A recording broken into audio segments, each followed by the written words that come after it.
Now, the UN's refugee agency says that establishing safe zones inside Syria will not be possible due to many factors involved in the war. The remarks come after the US President Donald Trump proposed such steps to take place in an address he made last week. Trump said the safe zones would harbour thousands of refugees, but failed to give more details on the plan. Let's get more on the story and speak to Hyde, who is an associate fellow at the UK's Chatham House, joining me from London. Hyde, many thanks for joining us. Now, I think before we get into discussion about what the UN thinks, can you explain to us exactly what a safe zone is? Because it's not as straightforward as you would think, and it also costs a lot of money to put together. Well, the traditional concept of a safe zone is a designated area in which people will be safe in. The traditional way of implementing this involves military capacity, not only on the ground to protect civilians, but also to impose some kind of no-fly zone so people will not be attacked from the skies. So this is the traditional way of implementing a no-fly zone. If I'm right in saying President Obama was against this idea because he felt it was too expensive to implement. So let's talk about the UNHCR. Why do they think that it won't work? Because we do have a ceasefire in place of sorts. Well, I think there are many concerns.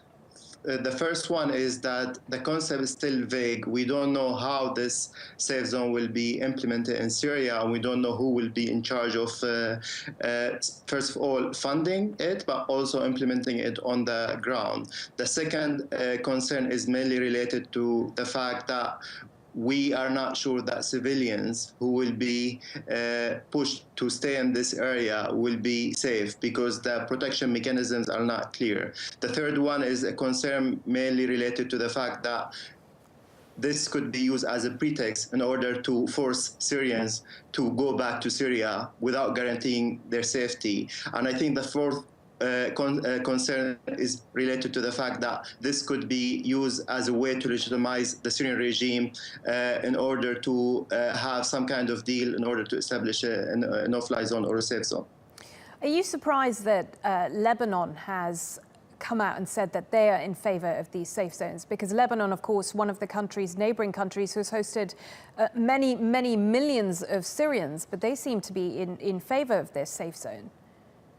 Lebanon is definitely in favor of this, and I'm not surprised because they want to send Syrians back, but Lebanon is not the only country who's in favor of that. You have Turkey, who has been pushing for this for years. You have even some European countries, including Germany, who recently changed their position, and now they're more in favor of establishing safe zone, so Syrians could stay there and others could voluntarily go back there. But also for Syrians themselves, they have been calling for this for years now, because the problem is that there is no safe place inside Syria, no matter how remote people go in order to avoid airstrikes, but also because the neighboring countries, they close their border with Syria, and it's almost impossible to leave Syria right now. So those who are inside Syria are trapped inside Syria, and this is why they're calling for a safe zone to at least have some sense of safety inside the border that they cannot leave.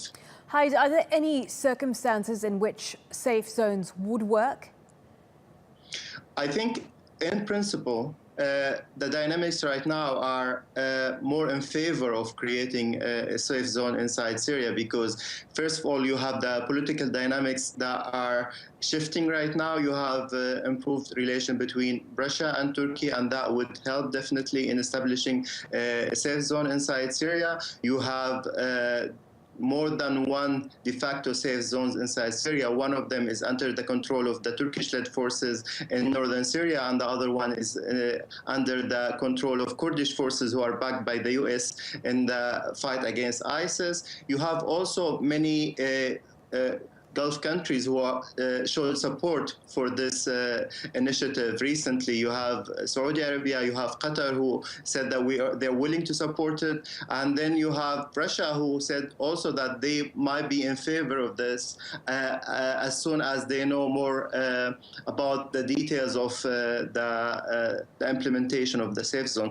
So in general, you have local dynamics and you have military dynamics that could facilitate the implementation of the safe zone. Okay, interesting to talk to you. Hyde Hyde there, an associate fellow from Chatham House in London.